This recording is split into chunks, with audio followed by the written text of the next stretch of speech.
ಹಾಸನದಲ್ಲಿ Prajwal ರೇವಣ್ಣರವರ pen drive ಸಂಬಂಧಪಟ್ಟಂತೆ ರಾಜ್ಯಾದ್ಯಂತ ಏನೇನೆಲ್ಲ ಪ್ರಕ್ರಿಯೆ ನಡೀತಿದೆ ಅನ್ನೋದ್ರ ಬಗ್ಗೆ ವಿಚಾರಗಳನ್ನ ತಿಳಿಸೋಕ್ಕೆ ಇಷ್ಟಪಡ್ತೀನಿ.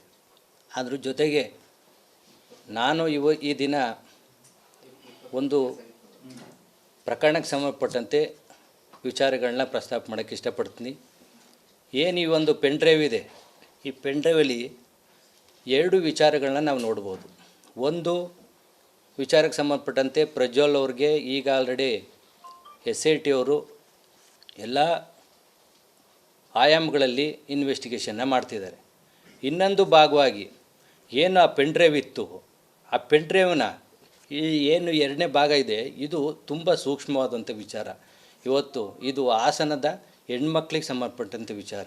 ಈ ಪೆನ್ ಡ್ರೈವ್ನ ಇಡೀ ಜಿಲ್ಲಾದ್ಯಂತ ವಿತರಣೆ ಮಾಡಿದ್ರಲ್ಲ, ಡಿಸ್ಟ್ರಿಬ್ಯೂಷನ್ ಮಾಡಿದ್ರಲ್ಲ, ಇದು ಘೋರವಾದಂಥ ಅಪರಾಧ.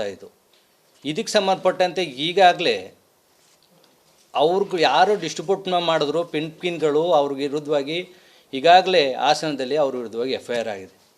ಆದರೆ SIT ಅವರು ಆಗಲಿ ಸರ್ಕಾರ ಆಗಲಿ ಈ ವಿಚಾರಗಳನ್ನ ಪ್ರಸ್ತಾಪವನ್ನು ಏನು ಎರಡನೇ ಇಶ್ಯೂಸ್ ಇದೆ, ಯಾರು ಡಿಸ್ಟ್ರಿಬ್ಯೂಟ್ ಮಾಡಿದ್ರು, ವಿತರಣೆಯನ್ನು ಮಾಡಿದ್ರು, ಇದನ್ನು ಎಲ್ಲೂ ಒಂದು ಭಾಗವಾಗಿ ಇನ್ವೆಸ್ಟಿಗೇಷನ್ ಭಾಗವಾಗಿ ಎಲ್ಲೂ ತಗೊಳ್ತಾ ಇಲ್ಲ. ಇವರು ಬರೀ ಏನು ದೇವೇಗೌಡರು, HD ರೇವಣ್ಣವರು ಈ ಒಂದು ವಿಚಾರವಾಗಿ ಅವರಿಗೆ ಒಂದು ರಾಜಕೀಯ ತೇಜೋವಧೆ ಮಾಡೋಕ್ಕೋಸ್ಕರ ಅದೊಂದು ವೇಲಿ SIT ಅವರು ಹೋಗ್ತಾಯಿದ್ದಾರೆ.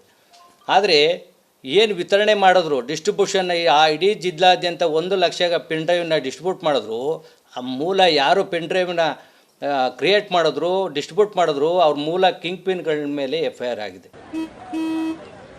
ನಡಿ ಈಗ ಶುರು ಮಾಡೋಣ.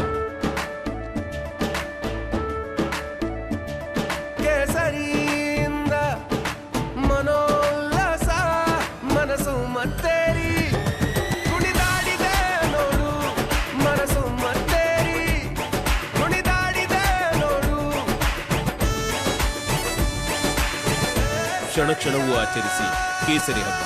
ವಿಮಲ್ ಬಾಯಲ್ಲಿ ಹೇಳಿ ಕೇಸರಿ. ಇವ್ರ ವಿರುದ್ಧವಾಗಿ ಯಾಕೆ ನೀವು SIT ಕ್ರಮ ತಗೊಂಡಿಲ್ಲ? ಆಲ್ರೆಡಿ ನಿಮಗೆ ತಿಳಿದಿರೋ ಹಾಗೆ ದಿನಾಂಕ 23/4/24 ಅವ್ರ ವಿರುದ್ಧವಾಗಿ ಒಟ್ಟು ಮೂಲ 5 ಜನಗಳ ವಿರುದ್ಧವಾಗಿ ಹಾಗೂ ಮತ್ತು ಇತರರ ವಿರುದ್ಧವಾಗಿ ಹಾಸನದ CNE ಕ್ರೈಮ್ ನಂಬರ್ IT ಆ್ಯಕ್ಟ್ನಲ್ಲಿ CNE ಕ್ರೈಮ್ ನಂಬರಲ್ಲಿ ಅವ್ರಿಗೆ ಮೇಲೆ FIR ಆಗಿದೆ. CR ನಂಬರ್ 33/24 ನಡೀಲಿ ಏನಾಗಿದೆ, information technology act 2008 section 67/A ಅಡಿಲಿ ಅವ್ರ ಮೇಲೆ FIR ಆಗಿದೆ. ಅದ್ರ ಜೊತೆಗೆ 171G ಅಡಿಲಿ ಅವ್ರ ಮೇಲೆ FIR ಆಗಿದೆ. ಈ ಏನು ಸೆಕ್ಷನ್ ಇದೆ ಇವೆಲ್ಲ ನಾನ್ ಬೇಲೇಬಲ್ ಕೇಸ್ ಇರೋ ಅಂಥ 10 ವರ್ಷ ಅವರಿಗೆ ಜೈಲು ಶಿಕ್ಷೆ ಆಗೋಂಥ ಪ್ರಕರಣಗಳು. ಈ ಪ್ರಕರಣಗಳಲ್ಲಿ ಆಲ್ರೆಡಿ ಅವ್ರ ಮೇಲೆ FIR ಆಗಿದೆ. ಸುಮಾರು 15 ದಿವಸ ಅವ್ರ ಮೇಲೆ FIR ಆಗಿ 15 ದಿವಸ ಆಗಿದೆ. ಆದರೂ ಸಹ ಈವರೆಗೂ ರಾಜ್ಯ ಸರ್ಕಾರ ಆಗಲಿ SIT ಅವರಾಗಲಿ ಈ ಒಂದು ಪ್ರಕರಣಕ್ಕೆ ಸಂಬಂಧಪಟ್ಟಂತೆ ಎಲ್ಲೂ ಅವರು ಕ್ರಮಗಳನ್ನು ತೆಗೆದುಕೊಂಡಿಲ್ಲ. ಈಗ ಆಲ್ರೆಡಿ ನಿಮಗೆ ಗೊತ್ತಿರೋ ಹಾಗೆ ಒಟ್ಟು 5 ಜನ ಮೇಲೆ FIR ಆಗಿದೆ.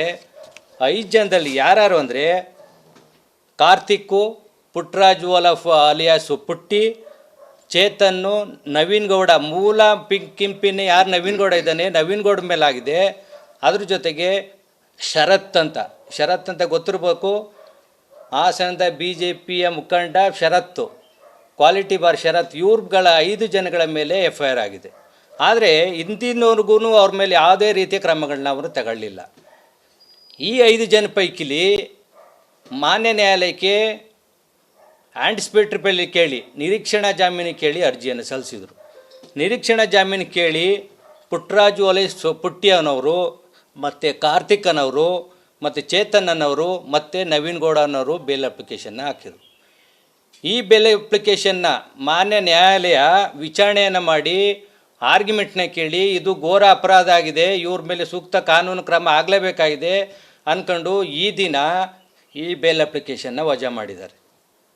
ಇದು ನ್ಯಾಯಾಲಯದಲ್ಲಿ ಅವರಿಗೆ ಯಾವುದೇ ರೀತಿ ಜಾಮೀನು ಕೂಡ ಪ್ರಕರಣ ಅಲ್ಲ ಅಂತ ಇವ್ರ ಮೇಲೆ ವಜಾ ಮಾಡಿದ್ದಾರೆ.